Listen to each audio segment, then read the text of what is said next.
మన దగ్గరికి అయితే బోయ్ ప్యానల్ అనేది వచ్చింది. దానికైతే వన్ లైన్ ఉందన్నమాట, ఒక లైన్. ఇప్పుడైతే మనం ఆ లైన్ని క్లియర్ చేద్దాము. ఎలా చేయాలి ఏంటి అనేది చూపిస్తాను, ఎక్కడ ఉంది ప్రాబ్లము ఏంటిని.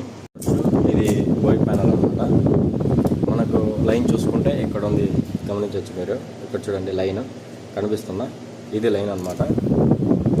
ఇక్కడ నేను మార్క్ వేసుకున్నాను లైన్ దగ్గర.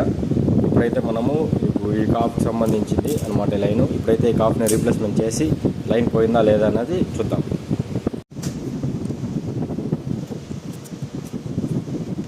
ఇక్కడ చూడండి ఫ్రెండ్స్, ఇక్కడైతే మార్క్ వేసాను కదా, ఈ మార్క్ ఇక్కడైతే లైన్ అయితే క్లియర్ అయిందనమాట.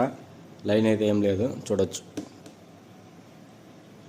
ఇది ప్యానల్ అవుట్పుట్. ఈ ఐసీ అన్నది రీప్లేస్మెంట్ అయింది. ఇక్కడ ఐసీ పోతుంది,